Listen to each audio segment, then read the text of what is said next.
Eu tinha 40 anos quando percebi que estava dobrando os joelhos toda manhã para caber num espaço que nunca tinha sido feito para mim.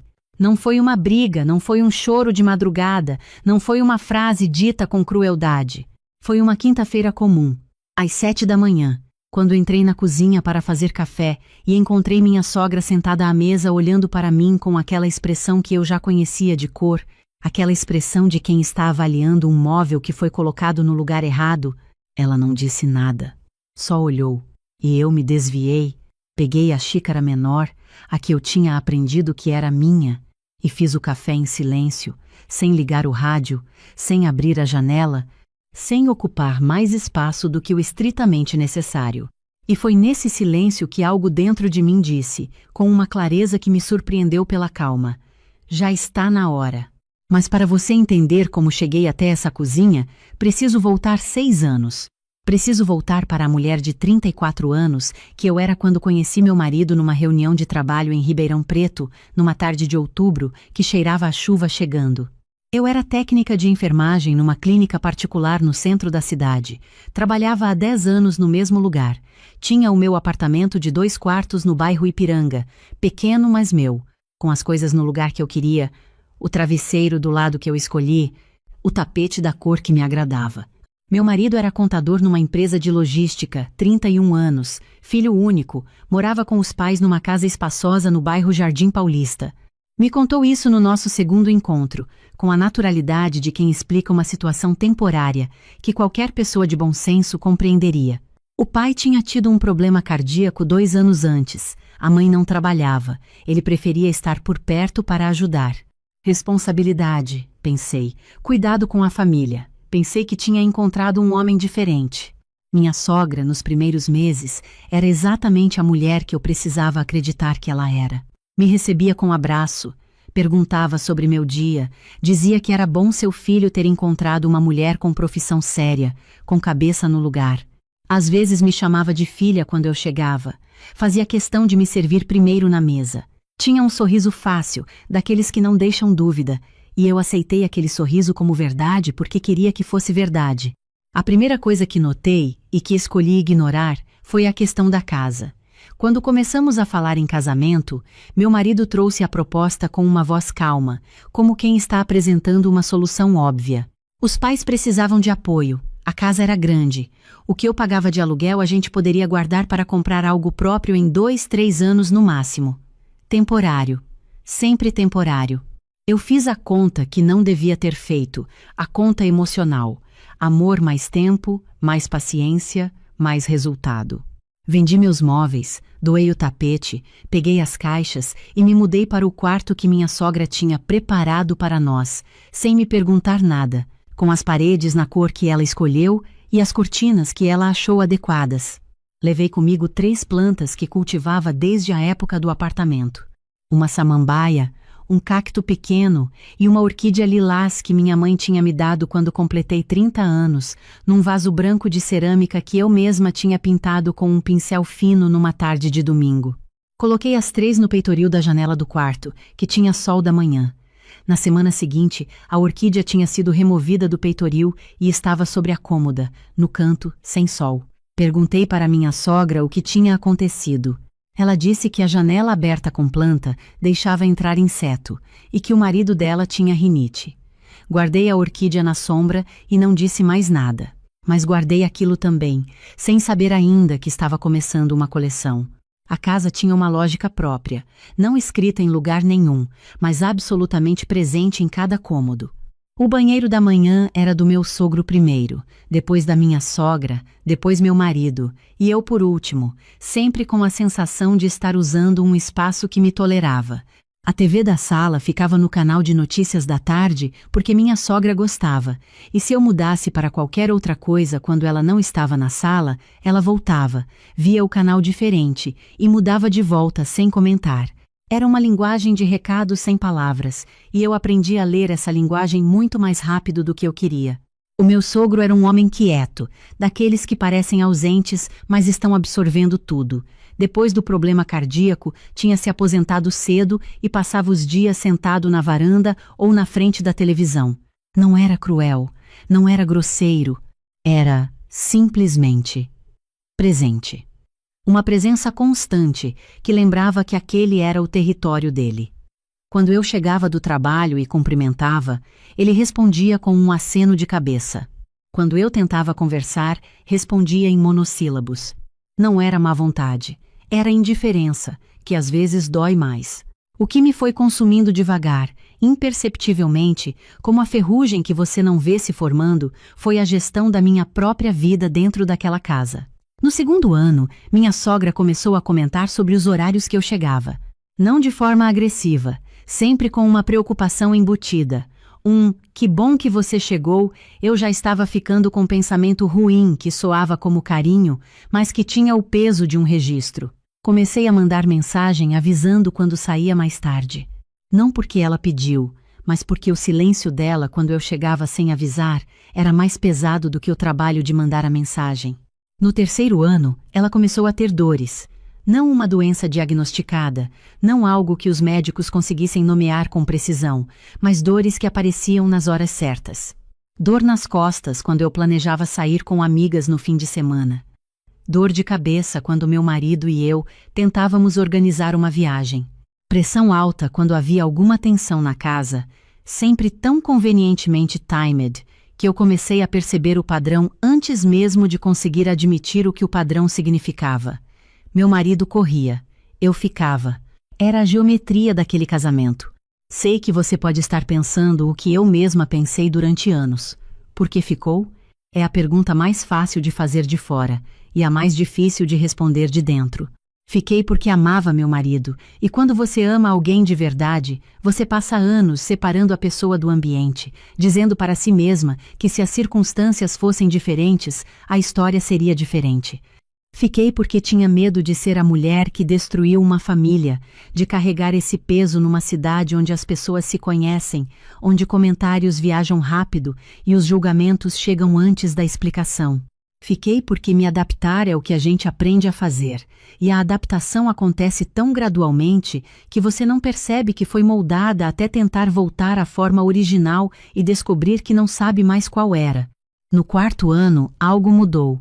Minha sogra foi ao médico e voltou com um laudo de pressão limítrofe e colesterol ligeiramente alterado. Nada grave, nada que exigisse tratamento além de dieta e caminhada leve.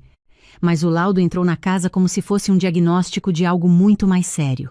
Ela passou a se referir à própria saúde em tom de advertência, com aquela leveza de quem não está pedindo nada, mas está deixando claro que qualquer coisa pode acontecer. Meu marido dobrou a atenção. Eu me tornei, nesse processo, a cuidadora secundária, a que precisava estar disponível porque e se acontecesse alguma coisa quando ele não estivesse. Foi nesse período que comecei a trabalhar mais. Peguei plantões extras na clínica, me inscrevi num curso de qualificação em procedimentos estéticos que acontecia às quartas à noite e nos sábados de manhã. Disse para meu marido que era desenvolvimento profissional, que ia abrir novas possibilidades de renda, que fazia sentido investir nisso. Ele concordou sem entusiasmo, mas concordou, e eu fui. Toda quarta, todo sábado por 8 meses. E nessas horas fora daquela casa eu respirava de uma forma diferente, como se os pulmões lembrassem que tinham um tamanho maior do que o espaço que vinham ocupando. Terminei o curso. Comecei a atender clientes particulares em domicílio aos fins de semana, uma base pequena que foi crescendo por indicação. Não falei sobre isso em casa com detalhes. Dizia que era um trabalho extra na área que ajudava financeiramente. Minha sogra perguntou uma vez, com o tom de quem tem curiosidade mas está controlando o quanto demonstra, se aquele trabalho não era cansativo demais para quem já trabalhava a semana toda. Disse que estava bem. Ela inclinou a cabeça levemente para o lado, como sempre fazia quando discordava de algo mas escolhia não dizer, e mudou de assunto. O dinheiro que eu ganhava com os atendimentos particulares eu não misturava com nada.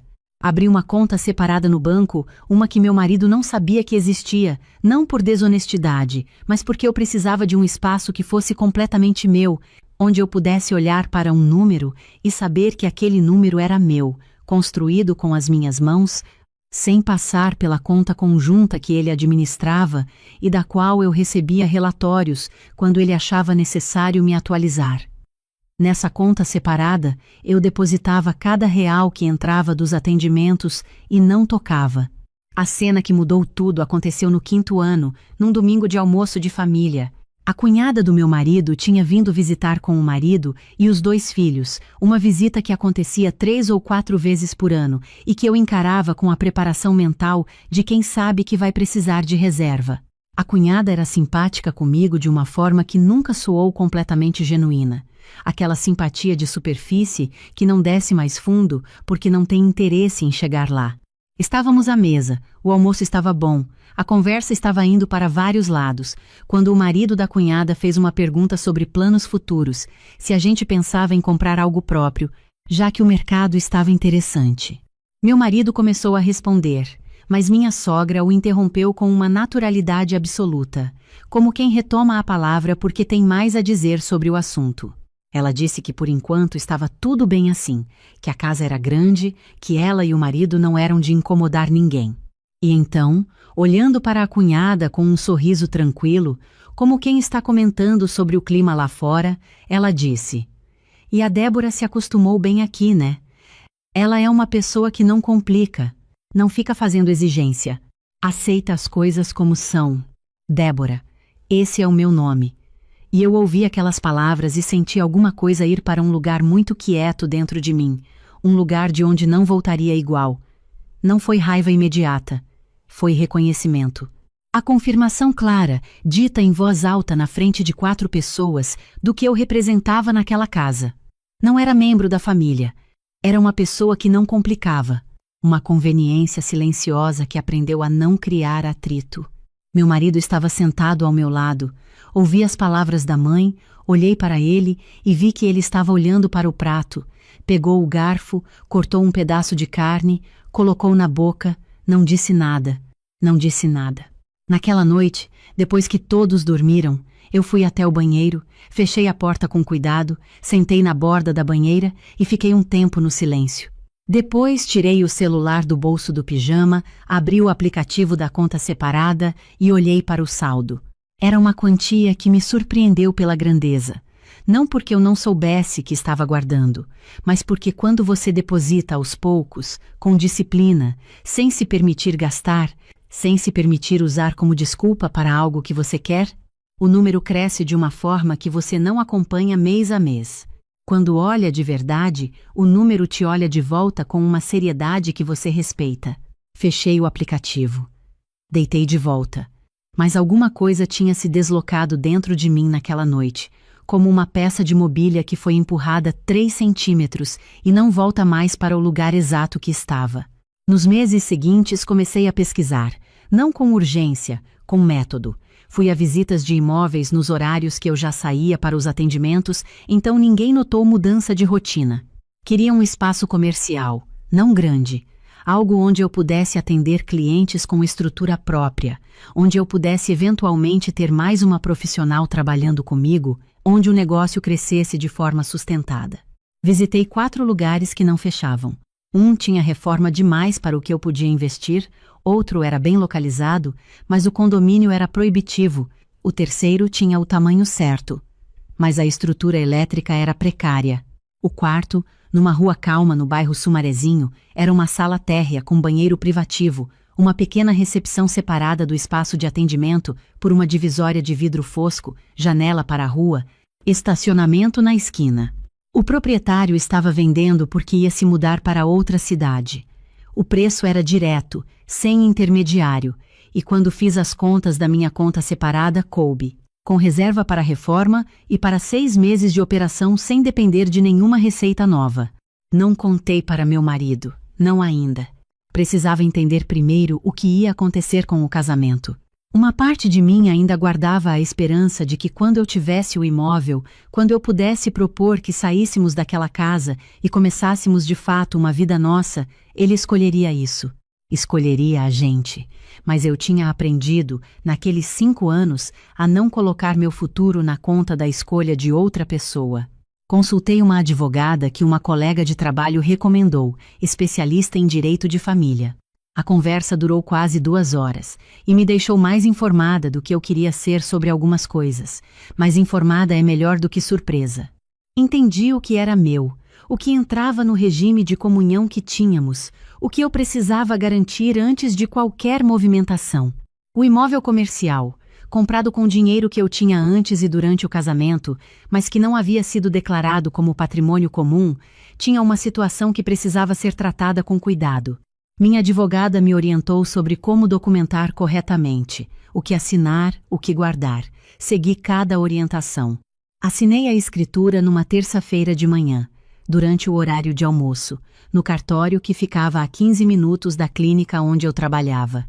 Saí do cartório com o documento na bolsa, entrei numa lanchonete na esquina, pedi um suco de laranja e uma coxinha, sentei numa mesa de canto e fiquei olhando para a rua por uns 10 minutos, sem pensar em nada de específico, só olhando. Havia um casal de idosos passando na calçada de mãos dadas, devagar.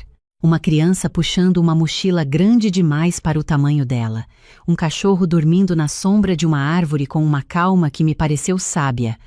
Dentro da minha bolsa havia um documento que dizia que aquele espaço era meu, sem herança de ninguém, sem história anterior que eu tivesse que respeitar, sem regras não escritas que eu precisasse aprender para não errar.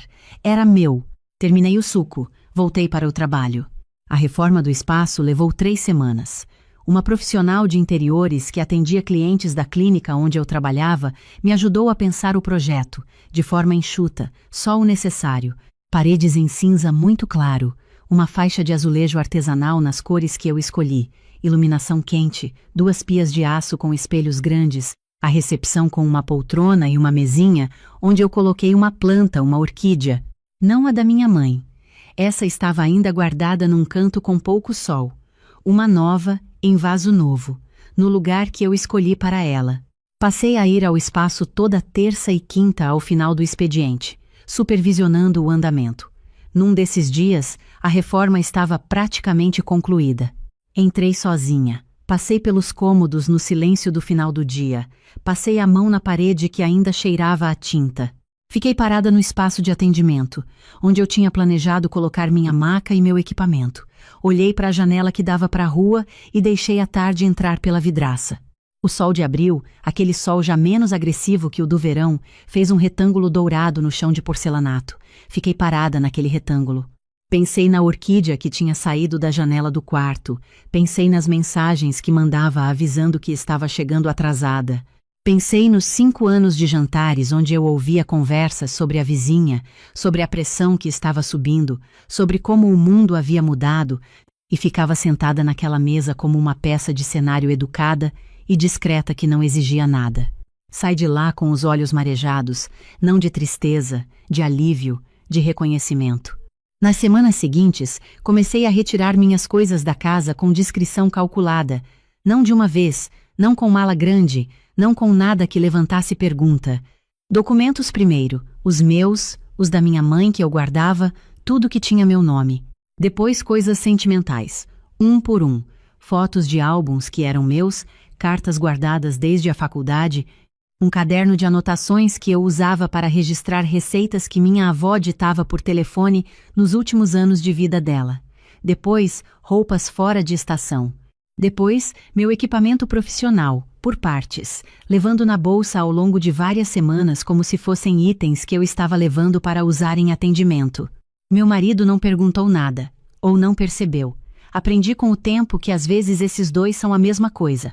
Foi nessa época que aconteceu a cena do corredor, a que me ficou mais clara na memória como aquela que confirmou de vez o que eu já sabia. Era uma quarta-feira de tarde. Eu tinha chegado mais cedo do que o esperado porque um atendimento tinha sido cancelado. Entrei pela porta dos fundos que eu usava quando vinha com as mãos cheias. Fui direto para o quarto, coloquei a bolsa na cama e sentei para tirar o sapato. A porta estava encostada. Ouvi a voz da minha sogra no corredor, falando no telefone com uma firmeza que eu não ouvia quando estava na mesma sala que ela. A voz chegava limpa pela fresta da porta. Ela dizia: "Não tem saída fácil não, minha filha. Eu não posso falar nada, né? Senão fico de vilã. Mas vou te dizer, não é vida assim, não. Casamento de filho é difícil quando a nora não encaixa direito na família. A Débora não é ruim, não, mas não é igual a nós. E eu fico com os meus sentimentos engolidos porque meu filho não quer briga. Fiquei sentada com o sapato na mão. Ela continuou: às vezes penso que quando o dia chegar e ela sair, vai ser um alívio. Que Deus me perdoe, mas vai. Coloquei o sapato de volta. Fiquei sentada ali por um momento, com uma calma que me surpreendeu. Não havia mais raiva. Havia só a clareza de quem ouviu em voz alta a confirmação de uma suspeita que tinha passado anos tentando não confirmar. Ela também sabia. Ela também reconhecia que a situação não fazia sentido. Só que a solução dela era esperar que eu fosse embora. A minha era que eu já estava indo. Só que do meu jeito, no meu tempo, com meu endereço novo esperando por mim. Naquela noite, fiz para meu marido a conversa que eu tinha adiado por tempo demais. Entrei na sala, sentei na cadeira em frente a ele, esperei ele baixar o celular e disse, sem elevar a voz, sem drama, com a precisão de quem escolheu cada palavra com antecedência. Ouvi sua mãe hoje no telefone. Disse que quando o dia chegar e eu sair vai ser um alívio. Quero saber o que você pensa sobre isso. Não o que ela pensa. O que você pensa? Ele tirou os óculos, esfregou os olhos com 2 dedos, fez a pausa que eu conhecia, a pausa de quem está calculando o custo de cada resposta possível antes de falar. Débora, minha mãe tem um jeito difícil. Ela fala coisas que não pensa de verdade. Você não pode levar tão a sério. Olhei para ele por um momento. Depois perguntei. Você sabe que eu deposito todo mês na nossa conta conjunta a minha parte das despesas da casa? Sei. Claro. Sua mãe sabe disso? A pausa dessa vez durou 1 segundo a mais do que deveria. A gente não precisa entrar em detalhe com ela sobre a nossa conta. Então, durante 5 anos eu contribuí com as despesas desta casa e sua mãe passou esse tempo acreditando que eu morava aqui de favor, comendo o que ela comprava, usando o que ela pagava? Ele não respondeu diretamente. Disse algo sobre ser delicado, sobre não querer criar tensão, sobre a mãe ter saúde frágil e não precisar de preocupação. Então sua mãe disse que minha saída vai ser um alívio. Você estava presente em todos esses anos e não disse nada, e agora me pede para não criar tensão. Ele virou o rosto para a televisão que estava desligada. E esse gesto, tão pequeno, tão familiar, tão revelador na sua insignificância, me disse com uma clareza que nenhuma conversa teria conseguido. Não havia nada ali para consertar. Não era um problema que conversa resolvesse. Era a arquitetura inteira daquela relação, construída numa fundação onde minha contribuição era invisível, minha voz era tolerada quando não incomodava, e minha presença havia sido descrita pela própria família como algo que um dia vai embora e vai ser um alívio. Levantei, fui para o quarto, sentei na beira da cama e comecei a fazer plano com cabeça fria. Raiva é imprecisa, plano é melhor. Falei com minha advogada no dia seguinte. Atualizei o mapa do que eu precisava garantir, entendi com precisão os próximos passos. Continuei a rotina normalmente por mais 2 semanas. Acordava, tomava café, ia trabalhar, voltava, jantava, ouvia as conversas sobre a vizinha e sobre como a pressão estava oscilando, lavava a louça, dava boa noite. Por fora, nada tinha mudado. Por dentro, eu estava terminando de montar o que precisava montar. Num sábado de manhã, meu marido tinha um compromisso fixo que ele nunca cancelava, uma reunião de sócios que acontecia mensalmente e que durava a manhã toda. Minha sogra tinha o hábito de ir à missa das 9 com uma amiga da rua, e meu sogro, que raramente saía, naquele fim de semana específico, estava na casa de um cunhado para um almoço de aniversário que tinha sido marcado com semanas de antecedência. Eu sabia de tudo isso. Tinha esperado por essa coincidência com paciência. Combinei com uma empresa de mudança pequena, recomendada por uma colega, discreta, 2 rapazes e um veículo médio, o suficiente para o que eu ia levar. Eles chegaram às 8h30. Levei o que era meu com documentação. A minha cama, que eu tinha comprado no 2º ano de casamento e tinha a nota fiscal no meu nome. O meu armário, adquirido da mesma forma. O equipamento profissional completo. Os livros que eu tinha trazido do meu apartamento. As minhas panelas, que eu tinha comprado aos poucos ao longo dos anos e guardado as notas.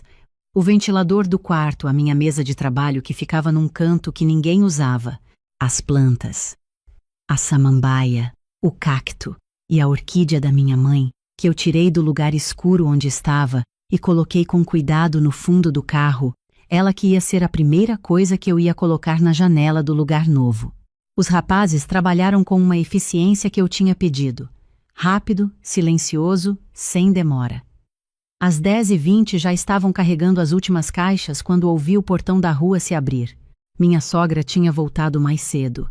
A amiga com quem ela ia à missa tinha passado mal e a saída tinha sido cancelada.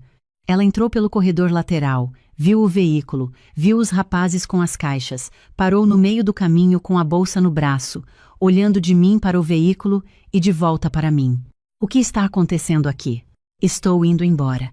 Indo embora para onde? O que você quer dizer? Estou me mudando. Ela ficou me olhando com uma expressão que eu nunca tinha visto nela em 5 anos.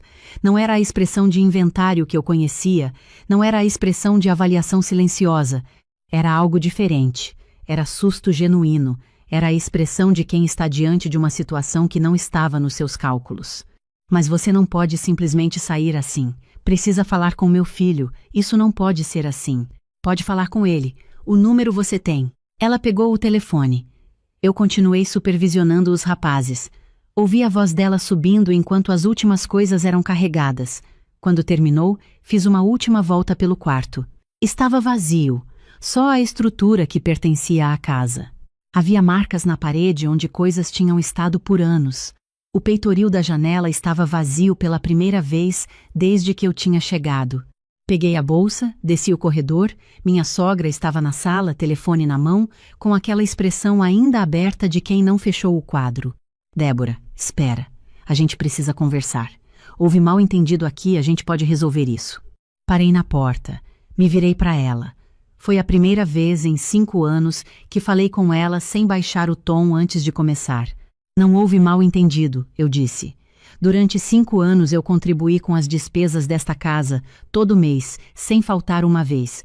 A senhora não sabia porque seu filho nunca contou, mas eu sei o que fiz. E agora eu tenho o meu lugar, então estou indo. Ela abriu a boca.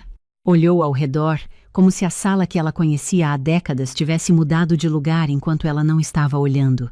Mas as contas daqui, quem vai ajudar agora? As contas da senhora são da senhora, eu disse. Eu já tenho as minhas para pagar. Saí. Fechei o portão com cuidado, sem bater. Entrei no meu carro, o veículo de mudança já tinha dobrado a esquina. Coloquei o carro em movimento e fui embora daquela rua sem olhar pelo espelho retrovisor. Não por raiva, porque eu já sabia o que estava atrás e já sabia o que estava na frente, e era a frente que me interessava. Meu marido me ligou 35 minutos depois. Eu estava no espaço no Sumarezinho, supervisionando a entrada dos móveis, quando decidi atender. Débora, o que aconteceu? Minha mãe está em choque. Onde você está? Na minha casa. Silêncio. O que você quer dizer com sua casa? Você foi para um apartamento alugado? Comprei um imóvel comercial há 2 meses. Sala com recepção. Estrutura completa para o meu trabalho. O imóvel está no meu nome. Fui orientada juridicamente antes de qualquer movimentação, então recomendo que você também consulte um advogado para entender o processo a partir de agora. Eu já tenho o meu. Como você tinha esse dinheiro? Você estava escondendo? Estava guardando. Você sabia que eu poupava. Não perguntou quanto. Débora, o dinheiro do casal é do casal. A gente precisava ter conversado sobre isso. Respirei fundo antes de responder. Tinha me custado muito chegar até aquele ponto, e eu não ia perder a calma na última linha. Durante 5 anos, eu depositei todo mês a minha parte das despesas numa conta que você administrava. Sua mãe nunca soube que eu contribuía. Ela me tratou como hóspede de favor, e você estava presente em todos os momentos e não disse nada. O dinheiro que guardei foi o resultado do meu trabalho. Ganho nos fins de semana e nas noites que eu investi na minha qualificação enquanto você dormia. Usei para construir algo que é completamente meu. Sugiro conversar com um advogado. Desliguei. Fui sentar no chão do espaço enquanto os rapazes montavam os móveis. Encostei as costas na parede de cinza claro que cheirava a tinta nova, as plantas do lado e o barulho da rua entrando pela janela. Uma rua tranquila, uma árvore grande na calçada do outro lado, uma padaria na esquina de onde chegava, um cheiro que eu não conseguia identificar, mas que era bom. Fiquei ouvindo aquele silêncio diferente, aquele silêncio que não é o silêncio de quem aprendeu a calar para sobreviver, mas o silêncio de quem está finalmente num lugar onde não precisa pedir licença para ocupar o próprio espaço. Nos meses que seguiram, a vida foi se organizando com uma clareza quase serena. Abri formalmente o negócio, tirei o CNPJ, coloquei o meu nome na placa da porta. Comecei a atender com estrutura. Ampliei a base de clientes, contratei uma profissional para dividir o espaço 2 vezes por semana. A receita cresceu de uma forma que eu não conseguia prever, mas que fazia sentido, porque quando você trabalha sem o peso de uma casa que te consome a energia, você trabalha inteiro. Recebi uma mensagem de minha sogra semanas depois, não sei como ela conseguiu o contato, perguntando se eu não tinha exagerado na reação, se não teria sido melhor conversar antes de tomar uma atitude tão drástica. Li a mensagem com atenção, do começo ao fim. Depois pus o telefone de lado e fui preparar o café da manhã. Não respondi. Não por rancor, não porque eu ainda estava com raiva. Não respondi porque algumas conversas chegam tarde demais, e porque eu não tinha mais nada a esclarecer para quem passou anos com todas as informações na frente e escolheu enxergar o que era conveniente enxergar. O que ficou desse período? O que eu carrego não como cicatriz, mas como orientação. É simples o suficiente para caber em poucas palavras, mas que levei anos para entender no corpo. Independência financeira não é desconfiança, não é frieza, não é falta de amor. É a diferença entre ter uma voz dentro de uma relação e ser uma presença que se adapta porque não tem outra saída. Entre pertencer a um lugar e existir nele com cuidado para não incomodar. Fiquei 5 anos numa casa onde nenhum documento tinha o meu nome, onde minha contribuição era invisível, onde fui descrita pela própria família como alguém que aceita as coisas como são e não exige nada, como se isso fosse um elogio. E entendo agora por que fiquei. Amei de verdade. Tive esperança por mais tempo do que ela merecia. Tive medo de carregar o rótulo de quem foi embora. Mas aprendi que ficar por medo não é lealdade. É uma prisão bem decorada. Quando saí, levei o que era meu com documentação, as coisas com nota fiscal no meu nome, os papéis, as plantas e a orquídea da minha mãe que ficou anos num canto sem sol e que agora está na janela do espaço, no peitoril, no sol da manhã, exatamente onde eu quero que ela esteja. Deixei para trás o que nunca tinha sido meu de verdade. Hoje, quando subo a escada que leva à sala de atendimento e paro 1 segundo antes de girar a chave, ouço o trinco ceder com aquele clique seco e firme que se tornou o som mais tranquilizador que eu conheço. Fico 1 segundo assim, a mão na maçaneta, a bolsa no ombro, o dia inteiro ainda pela frente. É um hábito que virou ritual. É o segundo em que me lembro de quem disse que eu era uma pessoa que aceita as coisas como são, que não exige nada, que fica no seu cantinho, e sorrio, o mesmo sorriso de sempre, pequeno, quieto. Só que agora é dentro do meu espaço, com o meu nome na placa e a orquídea que voltou para a luz onde sempre deveria ter estado. Não foi a discussão que me fez decidir, foi uma muda de manjericão. Eu tinha comprado numa feira de orgânicos em Campinas, numa manhã de sábado, em que saí sozinha antes que a casa acordasse e me permiti caminhar devagar entre as barracas, sem ter que explicar para ninguém onde estava indo, nem quanto tempo levaria. Era uma muda pequena, num vaso de barro cor de terracota, com aquele cheiro que sobe na hora em que você roça a folha com o dedo. Coloquei no parapeito da janela da cozinha, do lado esquerdo, onde batia sol pela manhã. Na terça-feira seguinte, quando cheguei do plantão, o vaso não estava mais lá. Encontrei no corredor de serviço, em cima de uma prateleira alta, encostado na parede dos fundos, com a terra ressecada de 2 dias sem luz. Perguntei para o meu marido. Ele estava assistindo ao noticiário e respondeu sem tirar os olhos da televisão que a sua mãe havia achado que atrapalhava a vista da janela. Peguei o vaso, levei para o banheiro do nosso quarto, coloquei na borda da banheira debaixo da janela basculante que dava para o lado de fora. Sentei na tampa do vaso do banheiro por alguns minutos com a porta fechada, olhando para aquela muda de manjericão que agora vivia escondida no único lugar da casa onde eu ainda conseguia fechar a porta sem que ninguém achasse estranho. Não estava com raiva, estava com uma clareza que eu ainda não sabia o que fazer, mas que havia chegado com uma firmeza nova, como quem encosta no batente de uma porta e percebe que a madeira está oca por dentro. Deixa eu contar desde o início, não pela ordem dos acontecimentos, mas pela ordem do que você precisa entender para que tudo faça sentido. Eu tinha 33 anos quando casei com o meu marido, enfermeira de UTI adulto, concursada municipal, 11 anos de carreira na época, um histórico de plantões duplos e de aprender a funcionar com pouco sono e muita responsabilidade. Ele tinha 38, engenheiro civil com firma própria, um homem que me olhava com orgulho genuíno quando estávamos os dois e que sabia ouvir com uma atenção que eu confundia com presença, mas que aprendi depois a distinguir de cumplicidade. A casa da minha sogra ficava num bairro residencial em Campinas, numa rua com árvores antigas e calçadas largas.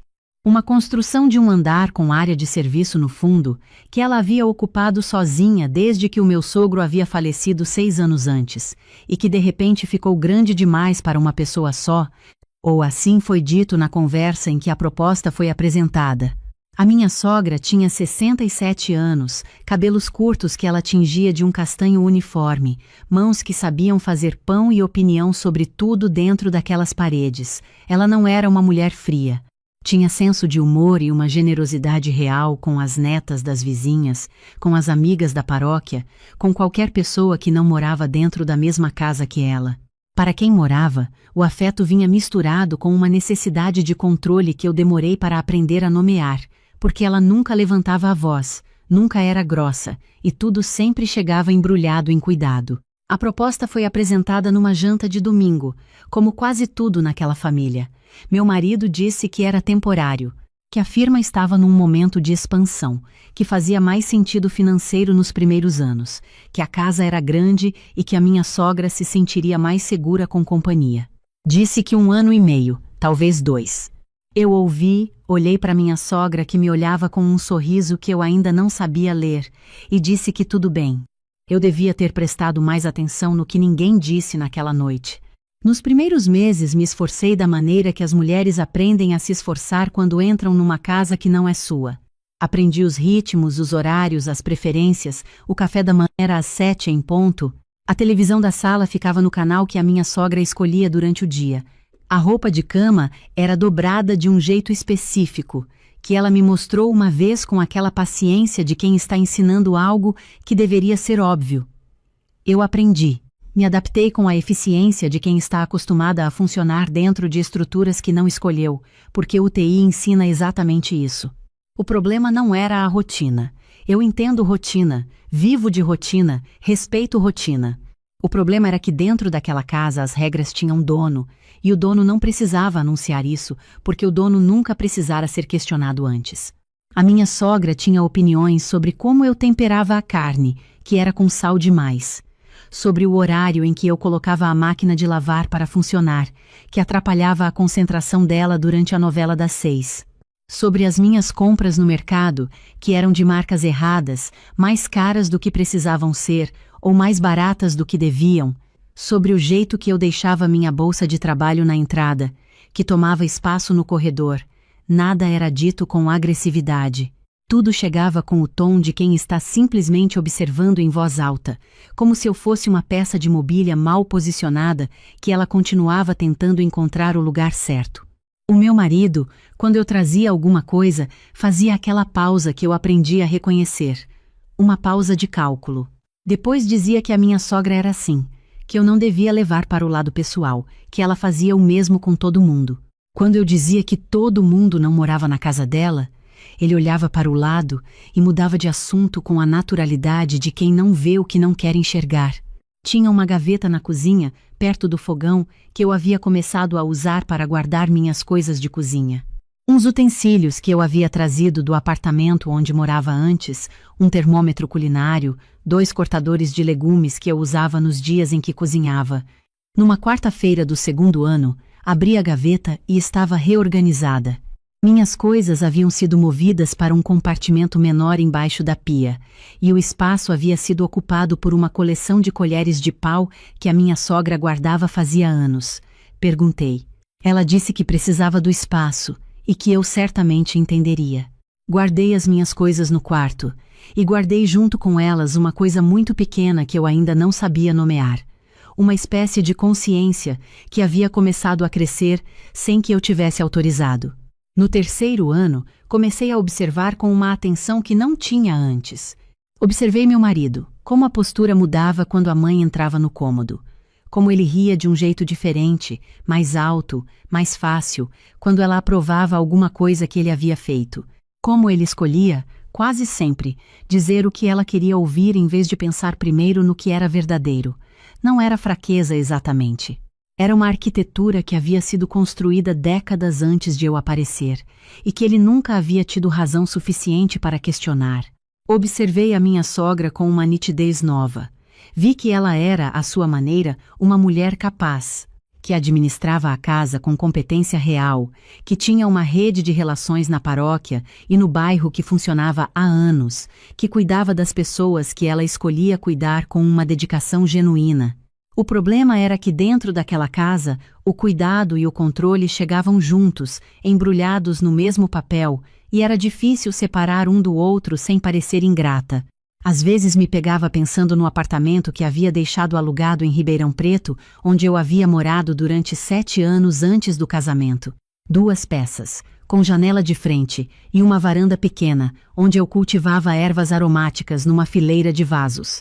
Eu sabia onde cada coisa estava. Eu sabia o que era meu sem precisar verificar. No 4º ano, uma coisa pequena mudou. Comecei a olhar para os números com uma atenção diferente. Sempre fui de guardar dinheiro. Aprendi isso com a minha mãe, que criou eu e meu irmão trabalhando como cozinheira em escola pública por 22 anos, e que dizia, com aquela voz direta de quem não tem tempo a perder com rodeios, que mulher sem reserva é mulher pedindo permissão para tudo. Eu havia internalizado isso cedo.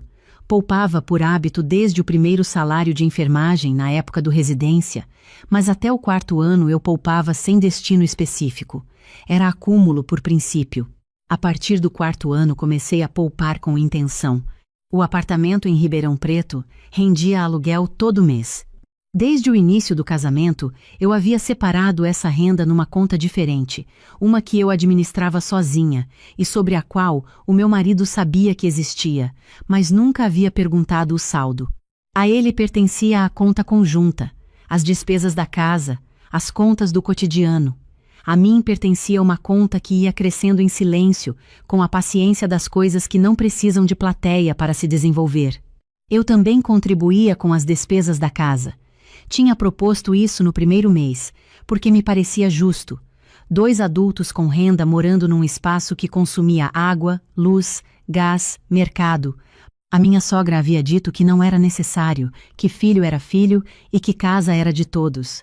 Eu insisti. A minha sogra havia aceitado com o sorriso de quem está fazendo um favor ao receber. Eu havia combinado com o meu marido um valor mensal, que transferia pontualmente desde então. O que eu descobri no 5º ano foi que a minha sogra nunca havia sabido dessas transferências. O meu marido administrava a conta, e o que chegava de mim era absorvido num fluxo que eu nunca havia tido acesso completo para rastrear. Para a minha sogra, eu era uma nora morando na casa dela por generosidade dela. A peneira que a minha sogra tirava da janela, os vasos que ela reposicionava, os utensílios que ela reorganizava, tudo fazia parte de uma percepção de espaço que eu nunca havia pertencido de verdade. Mas estou no 4º ano ainda. O 5º vem depois. Comecei a pesquisar bairros, não de uma vez, com urgência, mas com aquela calma de quem está verificando uma hipótese antes de agir. Abria mapas nas madrugadas depois do plantão quando a casa dormia e eu ficava na cozinha com um copo de água, com o celular na horizontal sobre a bancada. Pesquisei Campinas, pesquisei cidades ao redor, Valinhos, Vinhedo, Indaiatuba, fiz contas de custo por metro quadrado, de potencial de renda por localização, de distância dos hospitais onde eu poderia trabalhar. Ninguém na casa sabia o que eu estava fazendo. Ninguém perguntou. No 5º ano, minha sogra reformou a sala de jantar sem consultar ninguém. Comprou uma mesa nova, maior, que ocupava mais espaço, e descartou a cadeira que eu havia trazido do apartamento de Ribeirão Preto Uma cadeira de madeira escura que havia sido da minha avó materna e que eu havia colocado na cabeceira da mesa, porque era bonita e porque era minha. Quando perguntei onde estava, ela disse que havia dado para a filha de uma amiga que estava montando a primeira casa. Disse isso com naturalidade de quem está contando um ato de generosidade. Fui para o banheiro, fechei a porta, fiquei de frente para o espelho por alguns segundos. Não estava chorando. Estava olhando para uma expressão no meu próprio rosto, que demorei um momento para reconhecer. Não era tristeza, era ausência. Era o rosto de alguém que havia aprendido, sem perceber quando tinha começado, a ocupar cada vez menos espaço em cada cômodo que habitava. Esse reflexo foi o que me acordou de vez, não a cadeira da minha avó sumida, não os 5 anos de opiniões sobre tempero e marca de sabão. Foi perceber que eu havia me tornado eficiente em desaparecer e que ninguém havia me pedido para fazer isso de forma explícita. Eu havia aprendido sozinha, pelo método silencioso das consequências acumuladas, e havia executado com uma competência de enfermeira que só reconheci quando parei para observar de fora. Abri o caderno que eu guardava dentro da pasta de escala de plantões, onde ninguém olharia. Escrevi os números com uma clareza nova. O que eu tinha. O que entrava todo mês, o que poderia guardar com disciplina diferente, o que a conta de Ribeirão Preto havia acumulado em 5 anos de aluguel sem que eu tivesse tocado. Era significativamente mais do que eu mesma havia percebido, porque tirar crédito das próprias conquistas havia se tornado um hábito adquirido sem data marcada.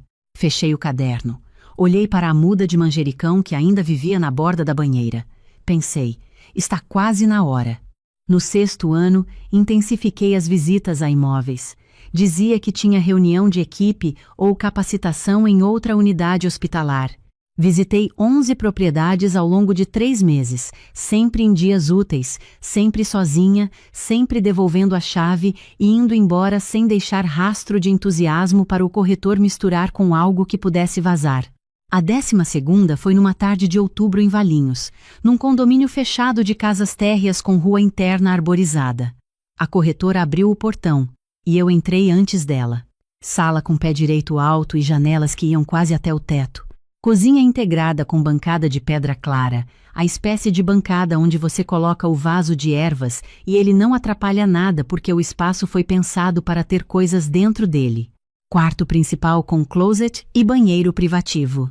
E nos fundos, separado da casa principal por um corredor coberto com entrada independente pelo portão lateral, uma edícula completa com sala, kitchenette e banheiro. A corretora disse que a edícula alugava em menos de 1 semana naquele condomínio. Profissionais que trabalham home office, estudantes de pós-graduação da Unicamp, enfermeiros e médicos do hospital regional que precisavam de algo perto e tranquilo. Fiz as contas enquanto ela falava.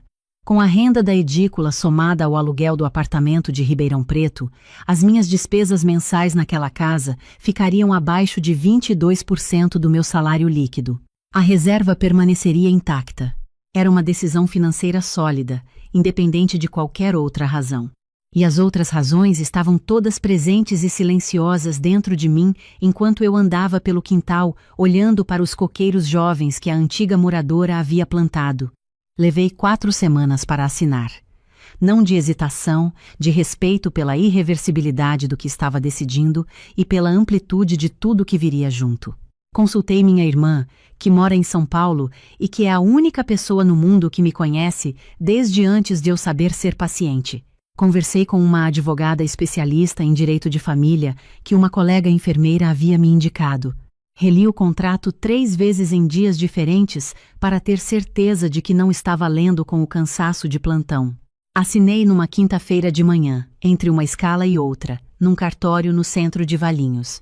Saí com a pasta de documentos dentro da mochila de uniforme e fiquei sentada no carro no estacionamento por alguns minutos com o motor desligado. Não estava chorando. Estava sentindo uma coisa que demorei para nomear. Depois entendi. Era inteiridade.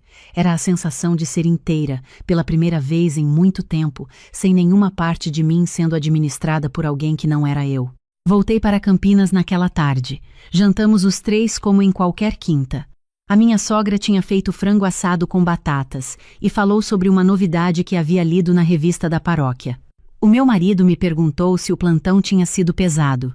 Disse que tinha sido razoável. Dormi com a pasta de documentos dentro da mochila debaixo da cama. Nos dias seguintes, combinei a reforma por mensagem com uma arquiteta que a corretora indicou, uma mulher direta e competente que entendeu o que eu precisava sem que eu precisasse repetir. Queria a cozinha funcional, com prateleiras abertas, onde eu pudesse colocar os vasos de ervas no parapeito da janela sem que atrapalhassem nada. Queria que a bancada fosse comprida o suficiente para espalhar papéis de estudo sem ter que recolher porque alguém precisava do espaço. As obras aconteciam durante a semana, nos horários em que eu estava no hospital ou dormindo entre um plantão e outro. Não havia razão para explicar para ninguém o que estava sendo feito num imóvel com o meu nome na escritura. Em paralelo, comecei a retirar minhas coisas da casa da minha sogra com uma calma que me surpreendeu. Uma sacola por semana, discreta, que eu deixava no porta-malas do carro. Primeiro os documentos, diplomas, registro de conselho, certidões, depois os itens de valor afetivo. A carta que a minha mãe havia escrito quando passei no concurso. A aliança de noivado da minha avó materna, que eu nunca usava, mas que estava guardada numa caixinha no fundo da gaveta. Um caderno de receitas que eu havia montado ao longo de anos de plantão noturno, anotando o que a mãe de um paciente havia ensinado, o que uma colega havia compartilhado numa madrugada tranquila, depois as roupas de inverno. Depois os livros de enfermagem avançada, 2 ou 3 por semana dentro de sacolas de farmácia.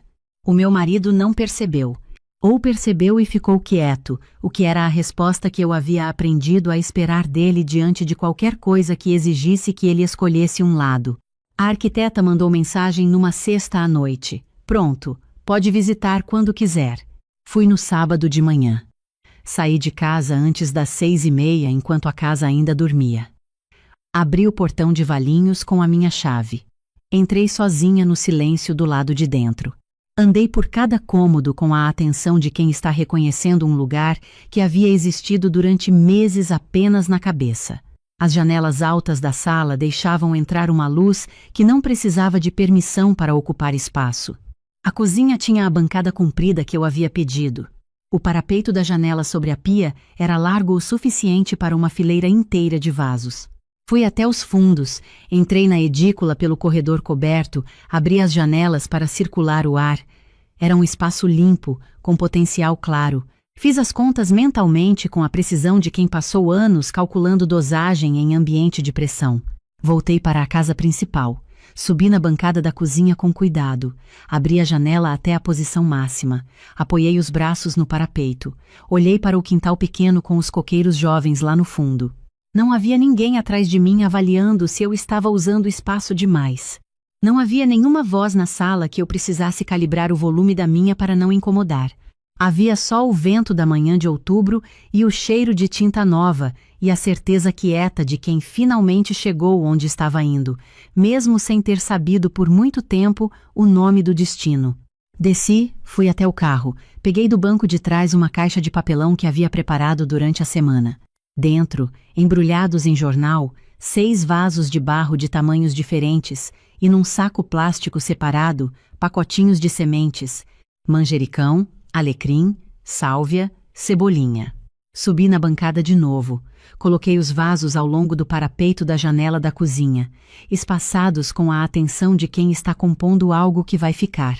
Fiquei olhando para eles por um tempo que não sei medir em minutos. Depois chorei. Não de tristeza, não de alívio exatamente, do tipo de choro que chega quando você larga um peso que estava carregando há tanto tempo que o seu corpo havia aprendido a compensar a postura para suportar sem parecer que estava sofrendo. Só quando você larga é que sente o quanto estava curvada. Voltei para Campinas naquela tarde. Jantamos normalmente. A minha sogra comentou que o jardim da vizinha estava precisando de cuidado. O meu marido me perguntou se tinha aproveitado o dia de folga. Disse que tinha. 3 semanas depois, o caminhão chegou às 6:30 da manhã. Havia contratado uma empresa pequena, 2 profissionais que trabalhavam com eficiência e discrição. Tudo havia sido combinado por mensagem. Eles sabiam exatamente o que carregar. Os móveis do quarto que eu havia comprado com dinheiro meu e que tinham nota fiscal no meu nome. A estante de livros do corredor, que ninguém havia pedido emprestada, mas que ficava no corredor porque era minha, e não havia outro lugar que fosse definitivamente meu naquela casa. As caixas que já estavam no porta-malas do carro há semanas, os utensílios de cozinha que estavam embaixo da pia num canto que a minha sogra havia designado como suficiente, e a muda de manjericão, que agora estava num vaso maior, ainda na borda da banheira do banheiro do quarto, porque era o único lugar da casa que havia sido inteiramente meu por 6 anos. O meu marido tinha saído cedo para uma obra em Americana, uma entrega que havia sido remarcada para aquela manhã. A minha sogra tinha missa de primeira a sexta às 7 e saía pontualmente às 6h40. 6 anos ensinam a rotina de uma família com uma precisão que ela mesma não possui. Enquanto os profissionais trabalhavam, fui até a gaveta no corredor do quarto, aquela que ficava atrás das roupas de cama, onde eu havia guardado semanas antes uma pasta fina. Dentro, os comprovantes de todas as transferências mensais que eu havia feito ao longo de 6 anos para a conta do meu marido, destinadas às despesas da casa. Cada mês, cada valor, cada data, tudo impresso e organizado em ordem cronológica com a meticulosidade de enfermeira que mantém prontuário. Guardei a pasta na mochila. Eram 8h20 quando ouvi passos na entrada. A minha sogra havia voltado mais cedo. A missa havia sido abreviada porque o padre estava com gripe e tinha limitado o serviço. Ela parou na sala, olhou para os profissionais carregando a estante, olhou para as caixas no corredor, olhou para mim, que estava de pé na entrada da cozinha de braços levemente cruzados, com a mochila no ombro, supervisionando. A expressão dela era uma que eu nunca tinha visto. Não era raiva, era a expressão de quem entrou num ambiente que conhecia de memória e as coordenadas estavam erradas. O que está acontecendo aqui? Eu estou indo embora, eu disse. Simples, sem tremor, sem aceleração. Ela ficou me olhando. Indo para onde? O meu filho sabe disso? Vou falar com ele quando for o momento certo. Você não pode sair assim desse jeito. Essa casa te recebeu aberta. Respirei fundo. Havia algo que eu havia preparado para dizer, não por raiva, mas porque algumas coisas precisam ser pronunciadas em voz alta, para que se tornem reais, tanto para quem fala quanto para quem ouve. Preciso te contar uma coisa, eu disse com o tom que uso quando explico para familiar de paciente uma informação difícil, com clareza e sem crueldade. Por 6 anos eu transferi todo mês um valor para as despesas desta casa. Água, luz, gás, mercado, internet. Todo mês, sem falhar uma vez. Ela me olhou, não disse nada. Tirei a pasta da mochila. Abri. Mostrei os comprovantes sem empurrar na mão dela. Apenas apresentei como quem coloca uma evidência à disposição. Você nunca soube porque o meu marido administrava essa conta e nunca te contou. Mas eu contribuí por 6 anos com as despesas desta casa, sem reconhecimento e sem voz sobre nada dentro delas. Não estou te dizendo isso para cobrar agradecimento. Estou dizendo porque você tem o direito de saber que durante todos esses anos você não estava me fazendo um favor. A gente dividia este espaço de formas que você nunca conheceu completamente. Silêncio. Um dos profissionais passou por nós com a última caixa. A minha sogra ficou parada com a bolsa da igreja ainda no braço, olhando para os comprovantes que eu segurava, e pela primeira vez em 6 anos, eu vi no rosto dela uma expressão que não conseguia classificar imediatamente. Não era remorso ainda, era cedo demais para isso. Era talvez a primeira fissura numa narrativa que havia sido construída tão sólida que nunca havia sido testada de frente. Fechei a pasta, guardei na mochila. Subi para dar a última olhada no quarto. Estava vazio. O estrado da cama antiga da casa havia ficado, a mesinha de canto que nunca foi minha. Na parede, a sombra mais clara onde a estante havia estado por 6 anos.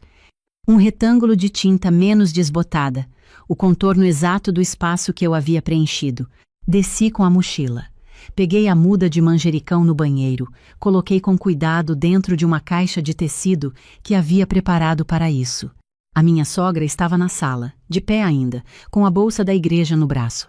Ela não havia se sentado. Selma, ela disse.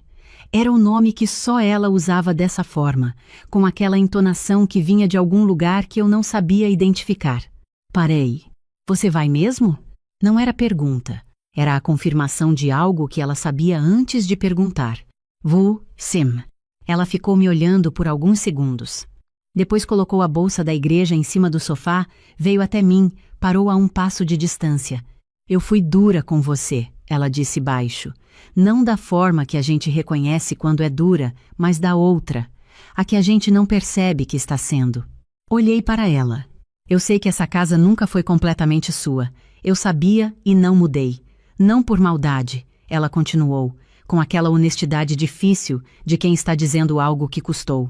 Mas porque essa casa era o único lugar onde eu ainda entendia as regras desde que o Antônio foi embora. E quando as regras são suas, é mais fácil não notar que elas machucam quem não as fez. Fiquei olhando para ela. Nos olhos da minha sogra havia algo que levaria tempo para processar. A expressão de quem passou a vida inteira sendo competente dentro de um espaço e só agora estava vendo de fora o tamanho do espaço. A senhora foi boa comigo à sua maneira, eu disse. Isso eu sempre soube. Ela assentiu, apenas uma vez, devagar. Não disse mais nada. E nesse silêncio havia mais honestidade do que em tudo que havia sido dito nos 6 anos anteriores. Saí. Fechei o portão com cuidado. Entrei no carro. No banco de trás, a muda de manjericão na caixa de tecido, a mochila no passageiro, o motor ligou na primeira vez. O meu marido ligou quando eu já estava na rodovia. Deixei tocar. Ligou de novo. Na terceira vez, atendi. Selma, a minha mãe me ligou. O que está acontecendo? Que caminhão é esse? Estou indo para minha casa. Silêncio. Que casa? Você comprou alguma coisa? Quando? Casa em Valinhos. Térrea, condomínio fechado, edícula independente nos fundos. Assinei a escritura há algumas semanas. Paguei com o dinheiro que fui guardando ao longo dos anos. Pausa longa. Selma, a gente precisava ter conversado sobre isso. Decisão desse tamanho é do casal. Respirei pelo nariz, devagar. Queria manter a clareza que havia me custado muito tempo construir. Por 6 anos, eu transferi dinheiro todo mês para as despesas da casa da sua mãe. Você sabia disso? Sabia. A sua mãe sabia? Silêncio. Ela nunca soube porque você nunca contou. Para ela eu estava morando de favor. Para mim, eu estava contribuindo com metade de uma casa onde não tinha voz sobre nada, nem onde colocar um vaso na janela da cozinha. O dinheiro que guardei é o que sobrou do meu salário depois de todas as minhas contribuições. Era meu, sempre foi meu. Você não pode tomar uma decisão assim sozinha. Casamento não funciona assim. Eu recomendo que você procure um advogado para cuidar do nosso processo. Eu já tenho o meu. Desliguei. A rodovia estava livre. O caminhão à frente. O sol de outubro entrando pela janela direita com aquele ângulo de meio da manhã que é diferente do resto do dia. Cheguei em Valinhos um pouco antes das 10. Os profissionais descarregaram com cuidado. Eu fui indicando cada cômodo com uma precisão que me surpreendeu, como se eu houvesse passado meses imaginando aquela casa de dentro para fora, porque havia mesmo. Quando foram embora, subi na bancada da cozinha. Abri a janela, coloquei a muda de manjericão no parapeito no lugar que eu havia deixado reservado entre os outros vasos. Fiquei olhando para ela por um tempo. Depois desci, abri as caixas, fui guardando cada coisa no lugar que havia planejado. As panelas no armário de baixo, os livros de enfermagem na estante do quarto, o caderno de receitas em cima da bancada, do lado do fogão, onde eu pudesse ver enquanto cozinhava. Na geladeira, com um ímã verde que eu havia comprado semanas antes, colei uma frase que a minha mãe dizia quando eu era criança e reclamava que alguma coisa era injusta. Justo não é o que você recebe. É o que você constrói quando o recebido não chega. Fiquei olhando para a frase por um momento. Depois preparei o café. Nos meses seguintes, a vida foi tomando uma forma que eu não sabia que estava esperando até que chegou. A edícula foi alugada em menos de 10 dias para uma fisioterapeuta que atendia pacientes em casa e precisava de um espaço com entrada independente e estacionamento próprio. A renda somada ao aluguel de Ribeirão Preto cobria mais da metade das minhas despesas mensais. Eu continuava nos plantões, continuava crescendo nos cursos de atualização em terapia intensiva que havia pausado nos anos anteriores porque o cansaço de calibrar cada gesto drenava a energia que eu precisaria para estudar. Agora o que eu construía tinha o meu nome em todo lugar onde importava. O processo de separação foi conduzido pelos advogados com organização e sem cena pública. O meu marido pediu para conversar pessoalmente uma vez. Encontramo-nos num café em Campinas, lugar neutro, sem memória compartilhada. Ele veio com a expressão de quem não havia dormido bem em semanas. Disse que havia conversado com a mãe, que havia sido uma conversa difícil, que havia entendido coisas que não havia entendido antes, que queria tentar de novo em algum lugar que fosse dos dois. Ouvi até o fim. Depois disse: "Você tinha 6 anos para escolher diferente. Não em algum confronto grande, mas nos detalhes pequenos. Em cada vez que você calculou o que diria menos atrito, em vez de pensar primeiro no que era justo para mim. Eu não estou com raiva, mas não tenho energia disponível para esperar por uma versão de você que deveria ter chegado antes." Ele não discutiu. Não houve segunda conversa. A minha sogra me mandou uma mensagem 2 semanas depois. Um texto mais curto do que eu esperava. Dizia que estava torcendo para que eu estivesse bem, que a casa havia ficado com uma diferença que ela ainda estava aprendendo a nomear, e que havia colocado um vaso de manjericão na janela da cozinha, do lado esquerdo, onde batia sol pela manhã. Fiquei olhando para essa última frase por um tempo longo. Respondi com o mesmo cuidado com que ela havia escrito. Agradeci. Desejei bem. Não houve mais contato depois disso. E carrego esse silêncio com um respeito que não consigo explicar completamente, porque ela fez o que pôde dentro do espaço que havia aprendido a habitar. E às vezes o máximo que alguém consegue fazer é plantar algo no lugar de onde a outra pessoa foi embora. O que ficou de tudo isso não é mágoa. Mágoa precisa que você continue olhando para trás. E eu aprendi que olhar para trás com mágoa é uma forma de ainda estar lá. O que ficou é uma compreensão que chegou devagar e ficou completa. Fiquei 6 anos naquela casa por amor genuíno ao meu marido. Sim, mas fiquei também porque desde cedo aprendemos que aguentar é sinal de caráter. Que mulher boa é a que adapta, que cede, que encontra espaço onde não tem espaço. E existe uma diferença muito fina entre ceder por escolha e ceder porque foi aprendendo que era o único modo de permanecer. Eu não percebi o momento exato em que cruzei essa linha. Percebi quando olhei para o meu rosto no espelho num fim de tarde qualquer do 5º ano e não reconheci imediatamente a expressão. Não era tristeza, era ausência. Era o rosto de quem havia aprendido a ocupar cada vez menos espaço com uma competência tão bem desenvolvida que havia se tornado invisível até para si mesma. Foi esse reflexo que me acordou, não o vaso de manjericão tirado da janela, não os 6 anos de opiniões sobre tempero e volume de voz. Foi perceber que havia me ensinado a desaparecer, sem que ninguém precisasse me pedir com todas as letras, e que havia sido muito boa nisso. Independência financeira não é sobre ter muito. Aprendi isso da maneira mais demorada possível. É sobre ter uma escolha real quando a vida exige que você escolha. Eu poderia ter ficado mais 6 anos naquela casa. Tinha estabilidade para isso. O que não tinha mais era disposição para usar essa estabilidade para sustentar uma estrutura onde eu não cabia do tamanho que sou. O dinheiro que guardei não me deu coragem, me deu opção. E quando você tem opção de verdade, a coragem não precisa vir de fora. Ela estava lá desde o começo, esperando que eu parasse de usar toda a energia para me adaptar e usasse uma parte dela para sair. Hoje, quando chego do plantão, entro pelo portão lateral que dá diretamente para a cozinha. Criei esse hábito desde o começo, porque queria que o primeiro espaço que eu ocupasse ao chegar fosse aquele com a janela aberta e os vasos no parapeito. Largo a mochila na cadeira da entrada, troco de roupa, venho para a cozinha. O manjericão está onde sempre esteve desde o primeiro dia, no parapeito da janela, do lado esquerdo, onde bate o sol pela manhã. Ele cresceu. Está com as folhas largas e escuras do tipo que cresce quando tem luz suficiente e ninguém tira ele do lugar. Às vezes preparo uma xícara de chá e fico parada na bancada por alguns minutos olhando para ele. Às vezes não faço nada, só estou ali. Às vezes fico até a luz mudar de cor no quintal. Aquele silêncio não tem peso, é só silêncio. Ontem, numa tarde de terça, depois de 12 horas de UTI, cheguei em casa, troquei de roupa, vim para a cozinha. A fisioterapeuta da edícula havia terminado cedo e havia deixado na minha porta uma muda de alecrim numa embalagem de papel pardo, com um bilhete escrito à mão dizendo que havia sobrado da feira e que havia pensado em mim. Esse é o tipo de vizinhança que eu não sabia que sentia falta até ter. Coloquei a muda de alecrim ao lado do manjericão, no parapeito da janela. Fiz o café, fiquei olhando para os 2 vasos por um tempo. Não havia nenhuma voz no cômodo avaliando se eu estava usando o espaço demais. Não havia horário que eu estivesse descumprindo. Não havia expressão de inventário esperando por mim quando eu virasse as costas. Havia só a tarde chegando no seu ritmo, e eu no meu lugar, com as minhas plantas, no meu silêncio. Às vezes penso na muda de manjericão tirada da janela.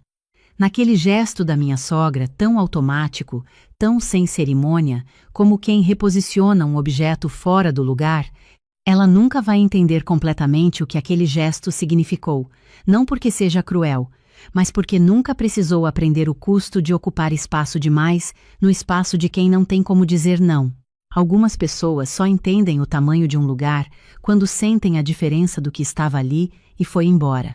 O manjericão está na janela, onde eu escolhi, na luz que eu escolhi, sem precisar de permissão de ninguém para crescer.